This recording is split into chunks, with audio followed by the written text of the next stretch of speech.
Hey folks, John Cantera, the Double Broker Bounty Hunter here, and thanks for being patient with me. Yesterday, there was some kind of issue with my ISP, and it kept cutting out, and it frankly didn't work until this morning. So it's been a fun day without my Wi-Fi, but that's neither here nor there.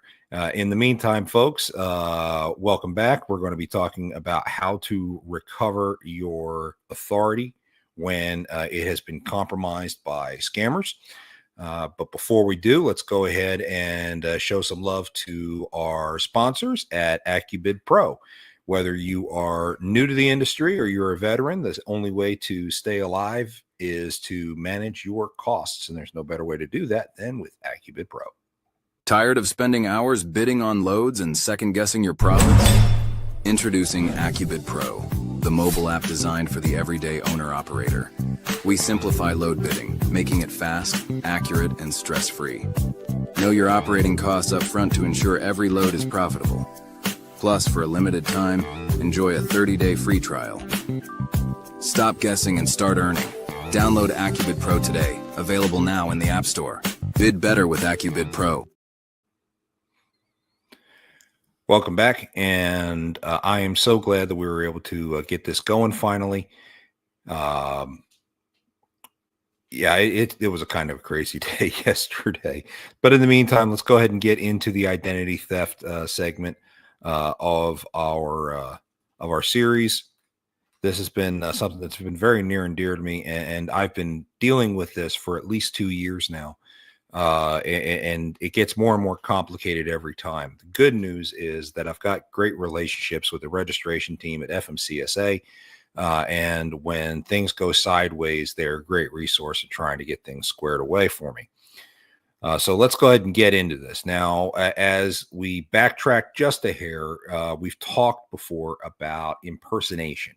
And impersonation is probably the number one way that scammers are getting their hands on loads. So for carriers, the way they are doing impersonations is they're able to obtain copies of your critical information. That's your COI, your certificate of authority, your W-9, et cetera, et cetera. And there's a ton of different ways that they do that. If you have ever signed up with Riggs, that's RIGZ, then the scammers have your information. Riggs is a well-known double brokering platform and has tons of brokers associated with it, and they share your documentation just like a broker would share your documentation through RMIS or MCP. So if you ever did anything through Riggs, they've already got your info. So buckle up, Buttercup. And they use that info, of course, for the purposes of double brokering, cargo theft, cargo ransoming, all the different fun scams that you see out there today. Now, for brokers who get impersonated, what they try to do is they try to get their hands on a copy of a rate confirmation, or even if possible, the contract for that broker. And then they go through using Adobe and manipulate all that stuff. If they don't have a copy, they just make one and they slap the logo of the broker they're impersonating on top of it. There's a lot of easy ways to do that has a knack for fooling a real carrier, particularly a new carrier. So new carriers, you really have to pay very close attention to the documentation to make sure you're actually hauling for that specific broker. And there are ways to check for that. We've covered that in past segments, but by all means, please continue to do so. And let me throw this out there. And this happened just 30 minutes ago. One of my carriers booked a load where it was COD, and the broker's exceptionally new. The broker uses a Gmail email address. So I told my carrier, I said, look, send me all the paperwork before you push that off. I want to make sure that it's valid. So when I got the paperwork, I called the shipper. The shipper had no freaking clue what the hell I was talking about. We were supposed to be picking up a tractor, and apparently it was an auction item. And the shipper did say if it was an auction item, they wouldn't know anything about it. And I'm like, okay, fine. So I call the receiver. to try to figure out what's going on. Turns out the receiver happened to be a guy who buys a bunch of equipment off of auctions, who got himself a broker authority. He's a guy sick and tired of dealing with brokers. Now I'm feeling a lot better about working with this guy. But, hey, you can't be too careful in this business. And if you are a carrier and you ever have those hairs standing up on the back of your neck telling you something's not quite right, you have to do your due diligence. Otherwise, you're going to wind up in a situation where you don't get paid. And then these guys, these brokers being impersonated, they have no idea that it's even happening to them. They have no idea you're going to try to go to them to get paid, especially if, it's not their load. And you're going to be sorely surprised when you send that invoice. Now, shippers can be a problem too. You have scammers impersonating shippers on a regular basis these days. We've seen a lot more of that since January of this year. We see shippers who are scammers who pretend to be shippers. What they do is they cultivate a relationship with a real broker, usually a brand new broker, and try to gain their trust, try to get favorable terms in terms of credit. Maybe 30-day, 45-day, 60-day terms, and then they start double brokering loads and pushing those loads to these new brokers. And the new broker has no idea that they're getting scammed.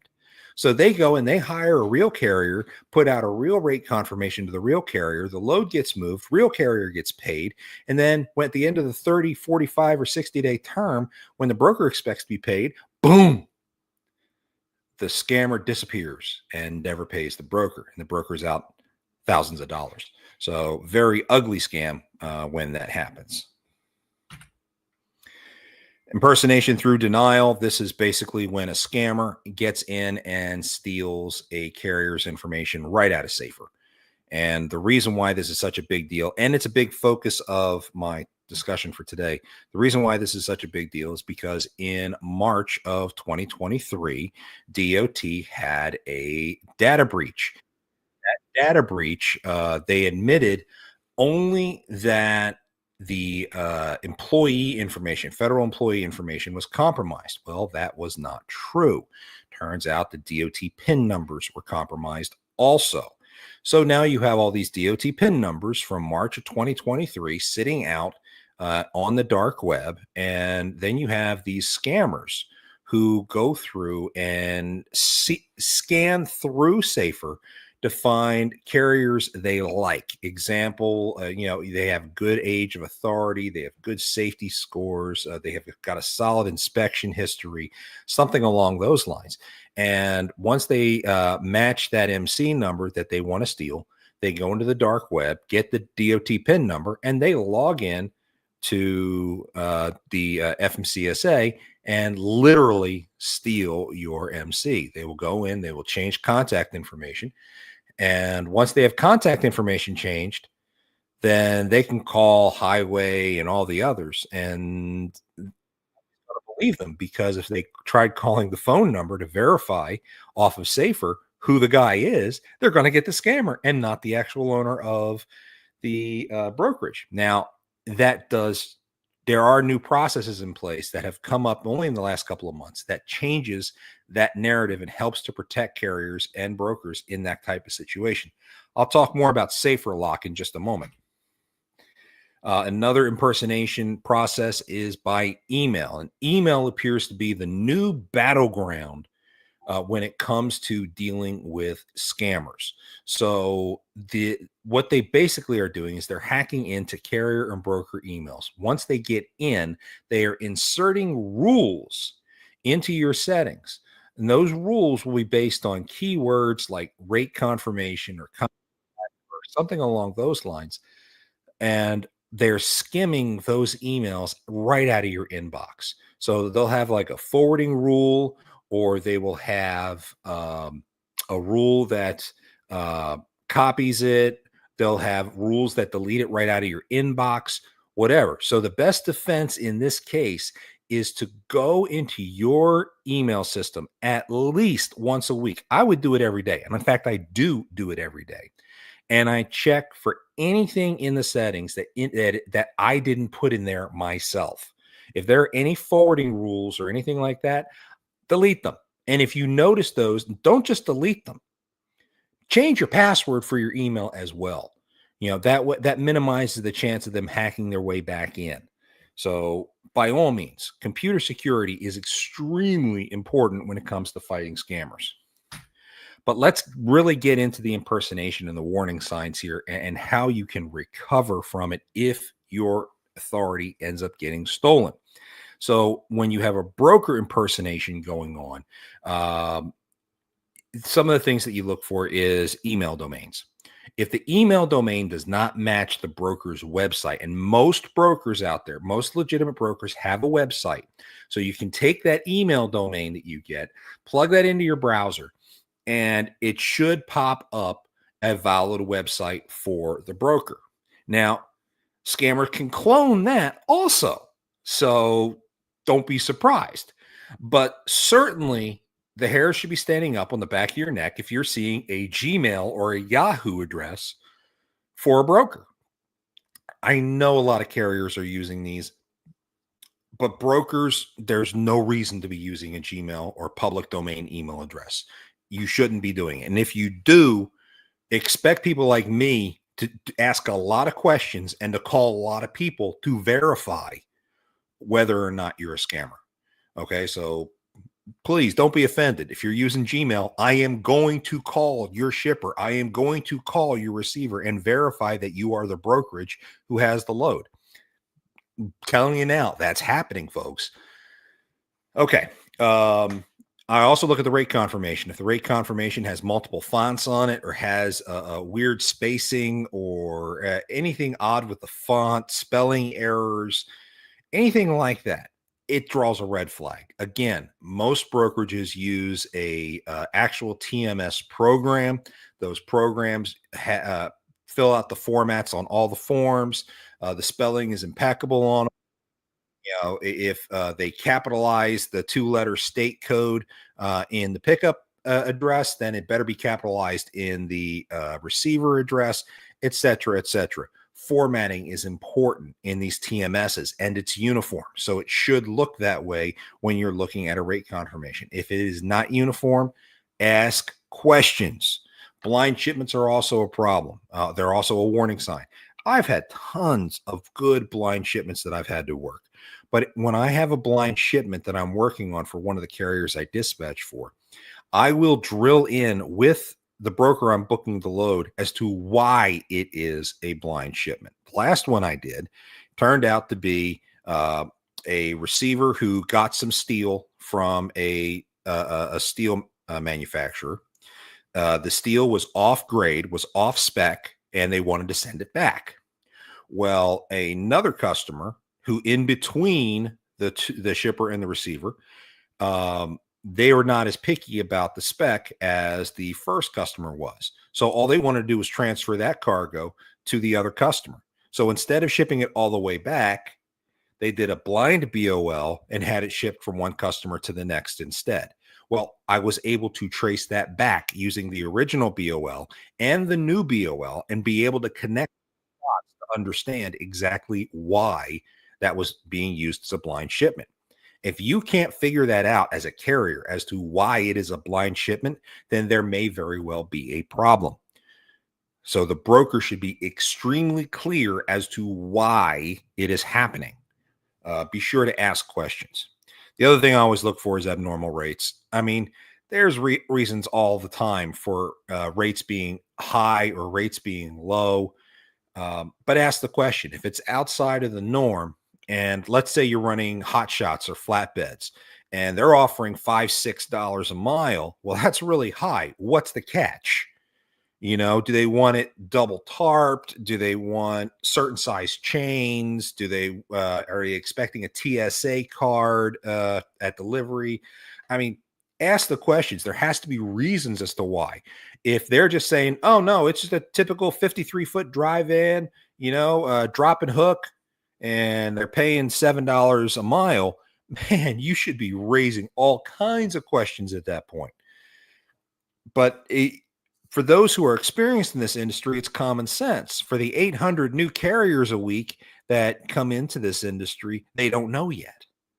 So they're the ones who end up getting caught in a lot of these scams. And that's why we do these videos, to try to help educate them.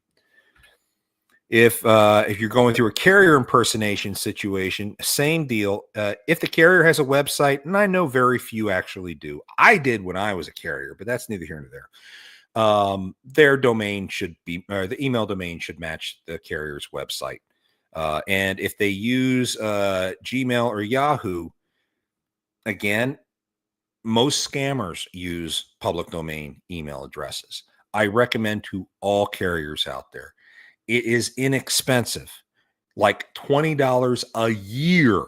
Get yourself a private domain that reflects your business and change your email address in Safer accordingly. It will do a world of good to you, and it helps present you, carrier, as a professional to have your own email domain. So by all means, think about that and do it. If there's a recent MCS 150 update in Safer, the carrier could be compromised. We know that carriers are required to update Safer every other year. In fact, they're supposed to update it anytime they have any changes, like they add a truck or something like that. They should be doing an update at that point. And I'm going to sneeze here in a second, which sucks. Oh boy. Dang allergies. And you hear my dog doesn't like it either. So when you have a recent change in Safer, you might want to ask a couple questions. You might want to ask why they changed it. You might want to ask what was changed. Little things like that. And a dispatcher or a carrier should be able to answer that question in a snap. You know, a scammer might hesitate for a second. One of the key things that I've seen, and this is more older information, is RMIS used to send out a contact change notification when somebody went in and changed information in RMIS. I know only because back in April of 2023, when all of this was first getting started, they were after the DOT data breach, one of my carriers had their identity stolen. And I got, as their dispatcher, a change notification which showed all the things that got changed in RMIS, so that I was at least aware. That sounded the alarm, and then I was able to go through the playbook that I'm going to show you today as to how I salvaged my carrier's authority and was able to make sure that they weren't blamed for double brokering or anything like that. Now, as I said before, there is a new process out there called SaferLock. And huge thanks to Freight Validate for putting this together. This is a free service available for anybody that has a DOT number right now. In fact, you're already enrolled in it, and you probably just don't even know. If there is ever a change to your Safer information, you will get an automated email from SaferLock asking you to verify those changes. It'll tell you the elements that will change, that were changed, what it originally was, and what the new thing is. And then it will have 3 buttons on the bottom of the screen that basically say, yes, I made those changes. No, I didn't make those changes. Or I sold my company and I'm no longer responsible for this. And depending on which one you click, a certain series of events are going to happen. If it happened to be fraudulent, FMCSA is going to get an email and be notified of what's wrong with it, and we'll be reaching out to the original contact information to find out what's going on and to deal with it. So this particular service is going to help immensely dealing with this problem. Every 4 hours, SaferLock combs for changes in Safer, and those MCs and DOTs that have changes will get those emails. So it's usually not a long wait when your data's changed that you have the opportunity to find out. Make sure you're watching for SaferLock emails to hit your inbox.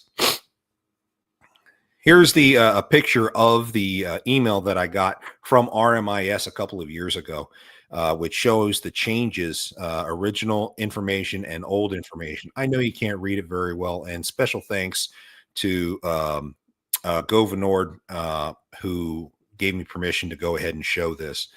And then when I went back and looked into Safer, I could see certain data lines in Safer were changed. You see where the red writing is on the screen. I typed that in there just to highlight that those were in fact changes and how long ago that they were changed from when I took did that screenshot. But there are warning signs out there, and that's the trick. You have to pay attention for those warning signs. Now, when you are a victim of MC theft, you're going to have massive numbers of loads being booked or stolen under that carrier MC. It's going to happen, guys. You have to pay attention to your own data in Safer to make sure that if it's changed, you jump all over when things are happening, and then you run our playbook to help safeguard your information. Another impact are freight guards or other negative reports will start appearing because, let's face it, brokers, no attack on you guys at all. But if you're dealing with a double broker situation, the first thing you're probably going to do is freight guard the carrier that booked the load. The only thing I ask is make sure that you know that the carrier wasn't impersonated along the way. Because then you can find yourself in a real bad situation from a liability standpoint by freight guarding the wrong carrier. Also, you may, as a carrier, when your ID is stolen, you may get contacted by law enforcement investigating stolen cargo. There are task forces in most states that deal with stolen cargo, and a responsible broker who is making the right contacts dealing with a stolen load. And if it happens to be associated with your MC, you will probably get a phone call about it fairly quickly while it's happening. So, yeah, you're going to get strange calls from the FBI sometimes. It does happen. So here is my recovery playbook. And this is the thing that everyone wants to get their hands on. So set your recorders on. Make sure you mark this episode, part 4. This is the important stuff that everyone really needs to have. And this is for carriers here. Carriers, if somebody got into your Safer and stole your information, okay, whether or not you clicked on the, no, I didn't make that change with the Safer Lock email or not, you still need to do this. Okay, because there's a 4-hour window where the scammer's been running around with your authority and doing whatever. So still run this playbook. Okay, so the first thing you do is you file an MCSA 5889 with the FMCSA through the portal site. And then you follow the steps in the portal site to make those changes. This will drive a reset of your DOT PIN number. Now, you're going to have to wait a little bit of time to get that PIN number, but you need that new PIN number to make sure that your account is secure for the future. But FMCSA investigators will be reaching out to whoever submits that form to verify authority information, and so that they can go ahead and reset your authority information in Safer as quickly as possible.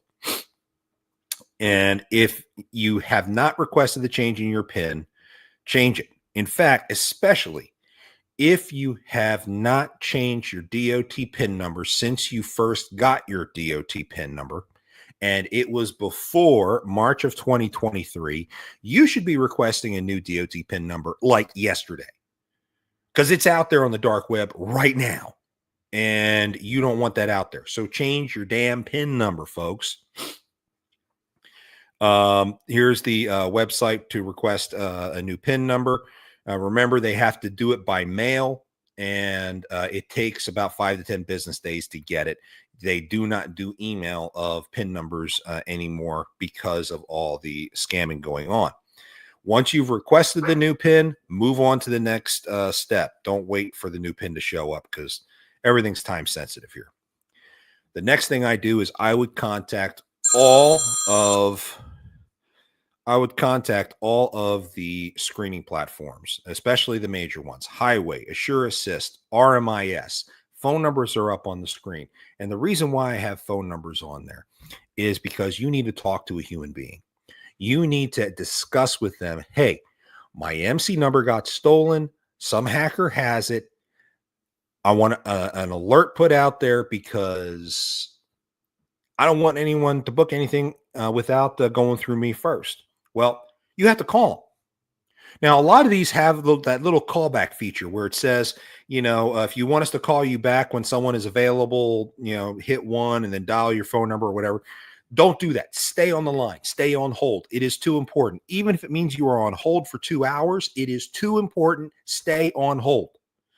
Okay? Talk to a human being. These are the questions that you need to ask when you finally get a hold of somebody. 1, can you make a note against the MC number to indicate that additional verification is required due to identity theft? That is first and foremost, and every single one of them can do that. Okay.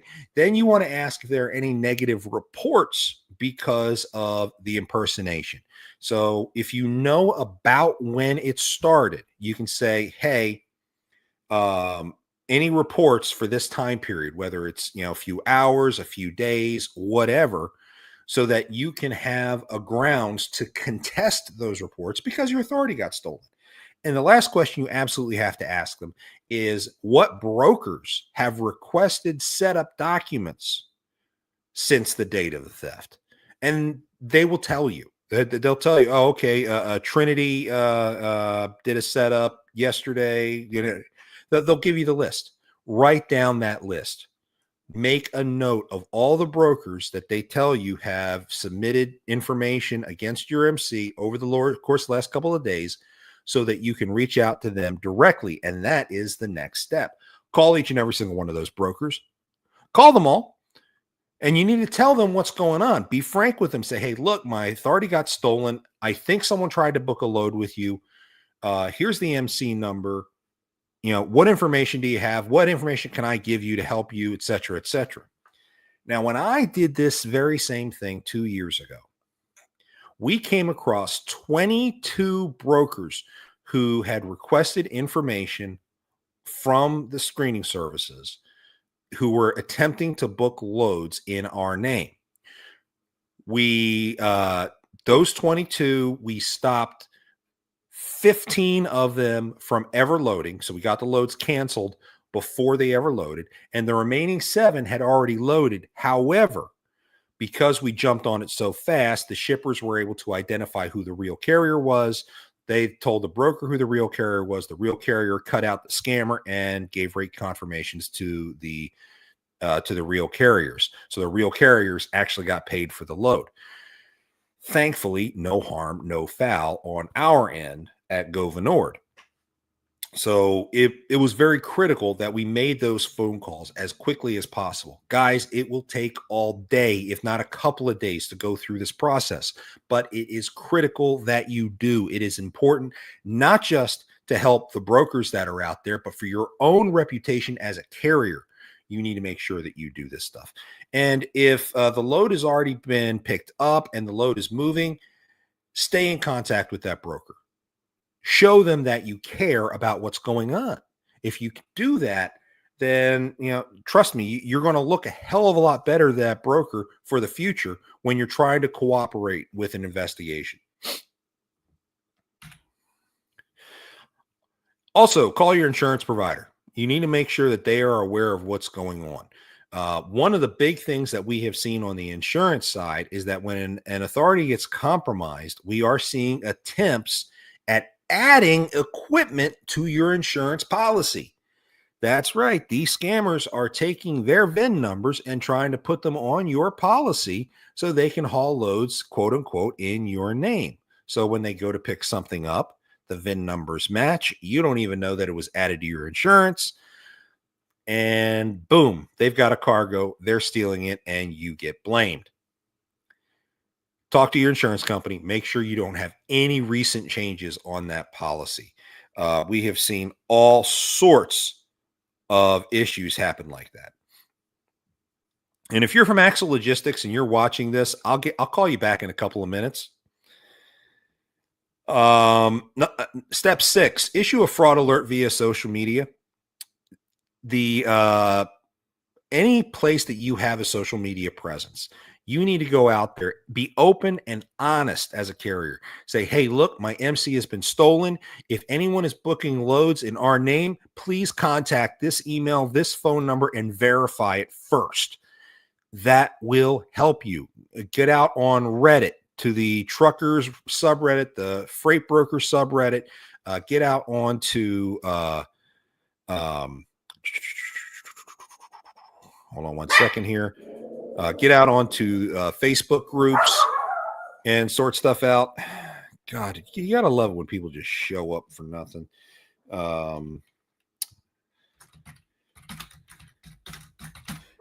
Sorry about that. I just got sent a rate confirmation and I had to get that signed real quick because I don't want to lose the load for Monday. Back to this. Facebook is another big one. There are tons of trucker and broker groups out there. Get your information out there. Make sure people know what's going on. If you have a company website, put an alert on the homepage. If you have a signature block in your email, put it in your signature block. Hey, our MC number has been compromised. Contact us at this email address and this phone number to verify any loads.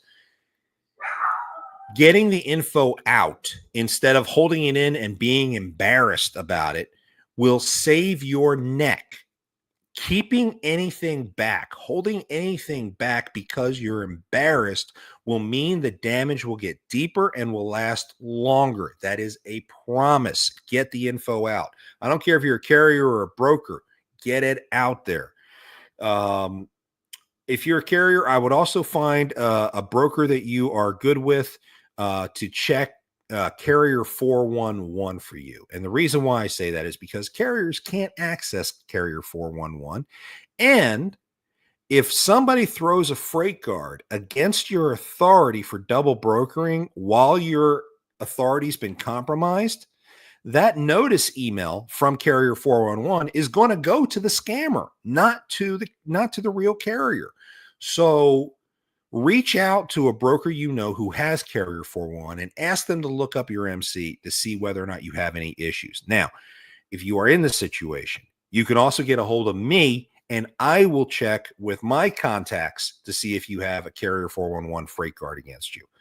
And it's not just freight guards. Like I said, in an earlier step, when you're talking to highway and RMIS and MCP, ask them too.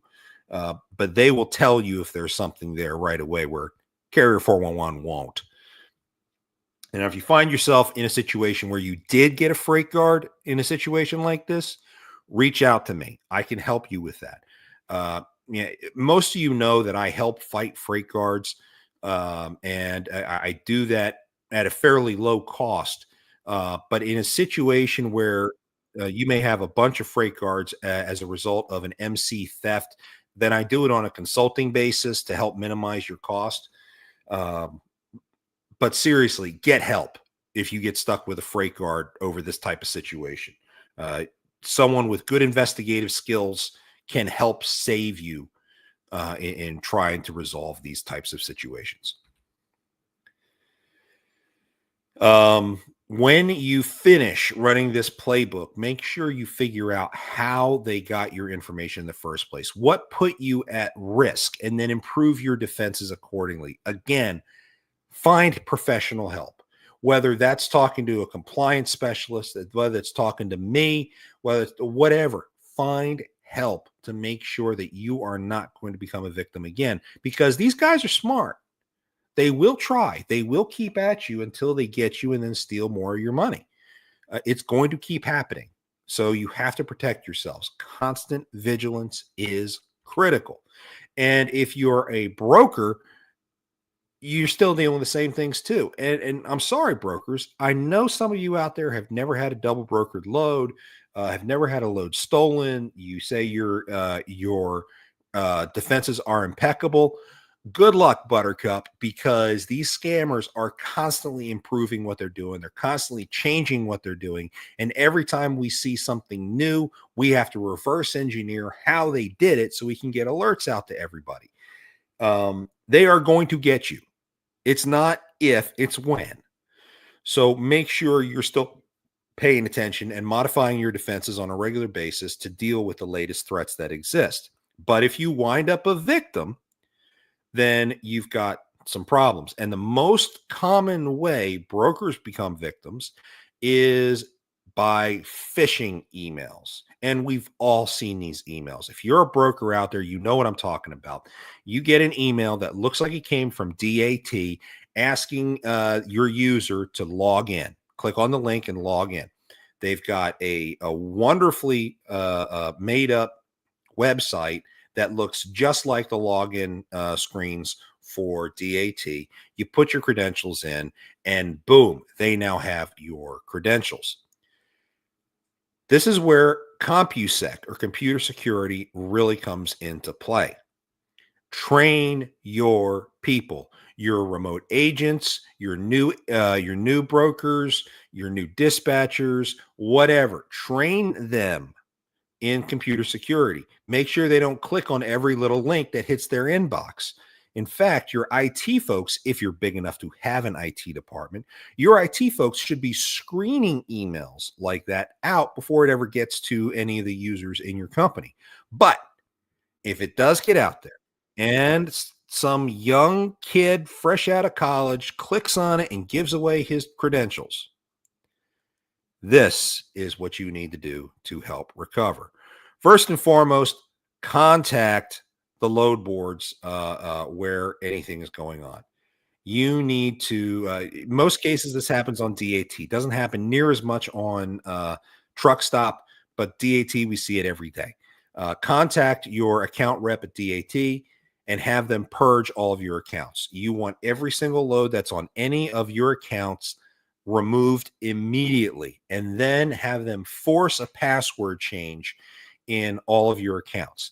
If you're one of those brokers who posts loads through their TMS and you wind up in this situation, you need to do a forced shutdown and a restart of your TMS and force everyone to change their passwords right away because one of them's compromised.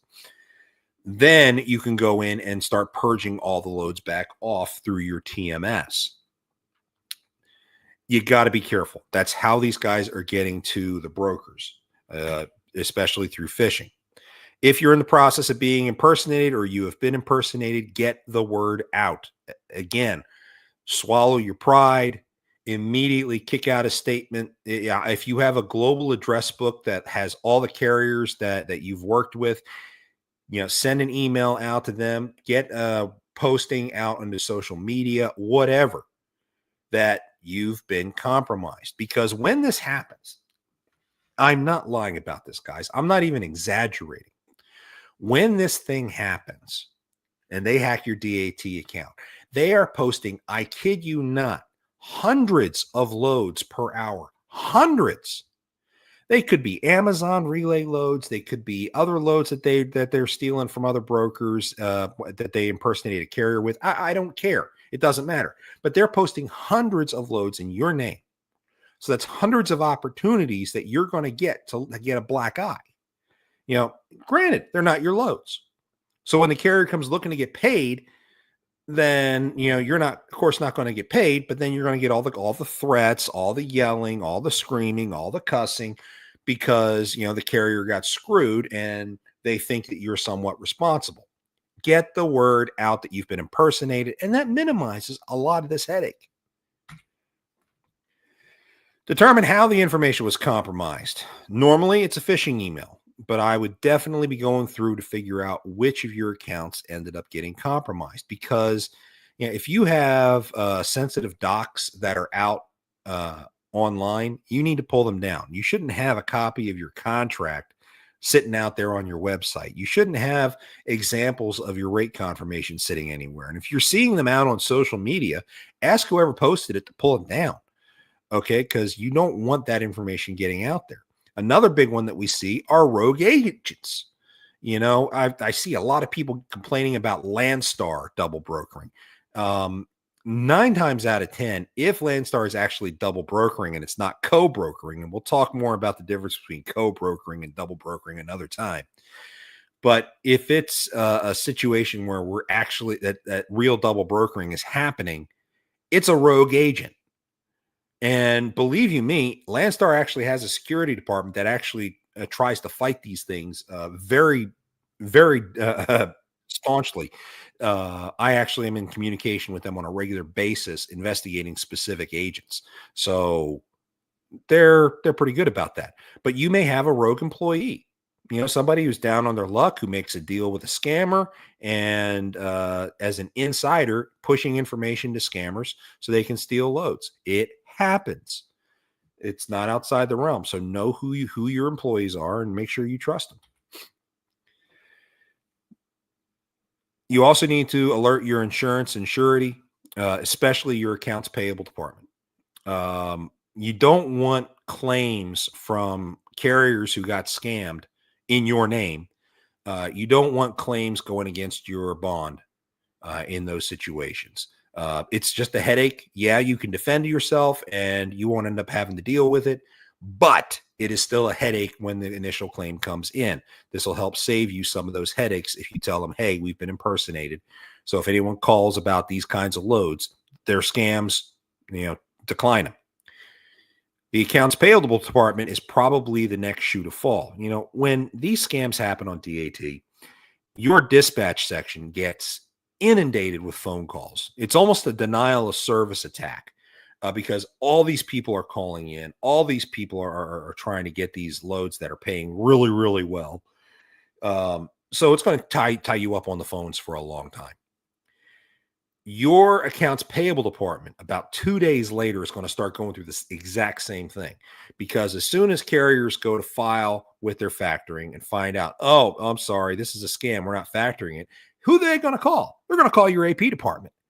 And so your AP department needs to be ready and prepared for all of those calls to come in. Make sure they're ready. I will tell you, make note of my contact information on the last slide of this presentation and give that to your AP department, because I actually hold a commercial collections license and I can help carriers in this situation identify who the real broker is and help them get paid by the real broker. So, it really diffuses the situation for your accounts payable guys if you give them an ability to sit there and say, hey, Mr. Carrier, that's not our load, but if you call this guy, he'll help you get paid on that scam load. Sorry it happened to you, but give this guy a call. That diffuses the whole situation and makes life so much easier for your AP department. Some preemptive measures to deal with here. If you haven't changed your PIN in a long time, change it, especially if it's been since before March of 2023. Absolutely change your PIN now. Get a professional email domain. If you do not have a professional email domain, you're really not a professional. I'm just throwing that out there, guys. I call it like I see it. I have my own domain. I had my own domain as a carrier. And frankly, carriers, it's cheap. It's like $20 a year. Get on GoDaddy.com or Bluehost.com. Get yourself a domain.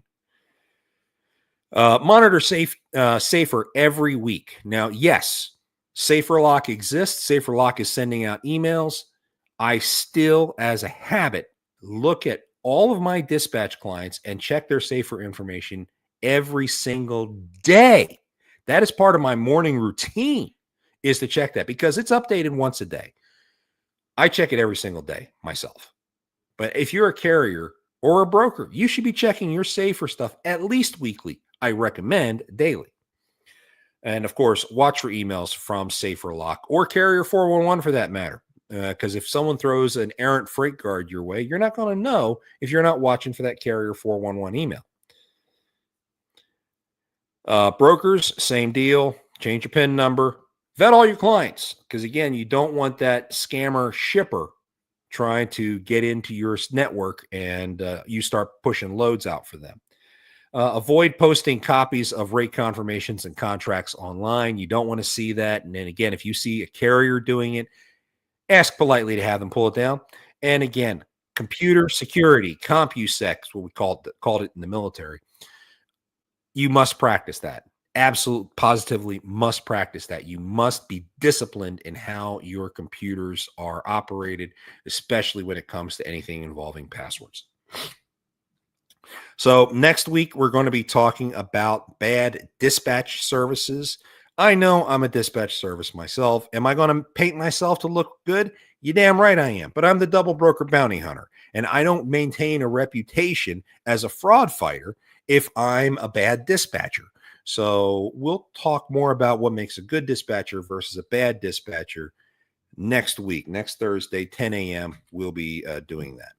Here's all my contact information. If you ever need any help, reach out to me, the double broker bounty hunter, at jcanter@vigilanttransport.com. If you can't remember my email address, I've also got a couple other email domains that you can hit me up on. jcantera@doublebrokerbountyhunter.com and jcantera@stopthescampodcast.com. So if you can't remember my company email, I'm sure you can remember my others.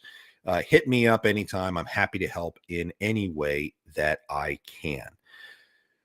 Folks, again, I apologize for being a day late getting this out. Thankfully, my internet connection is working a heck of a lot better now. Special thanks to AccuBid Pro, our sponsor. And remember, if you download AccuBid Pro and you subscribe, you do get 30 days free. Please be sure to bookmark, like, subscribe, etc., wherever you are seeing this. So that you can catch us when we are live any other time. Our show, Stop the Scam, is live Mondays, 1 p.m. Central on all the Lounge Media Group social media outlets. Again, you can reach out anytime you have a problem. If also pay attention to our latest enterprise, the Freight Fraud Task Force. If you use that hashtag out on LinkedIn, you'll see all the posts from the task force that are going out there. This is a nonprofit being stood up to help fight fraud in the industry. Yours truly is the vice president, and I'm very honored to have been elected to that position. But it's going to be a very interesting situation. Stay safe out there, folks. There's a lot of scammers. You got to watch your back. And whatever you do, don't let scammers take you for a ride. We'll catch you guys next week.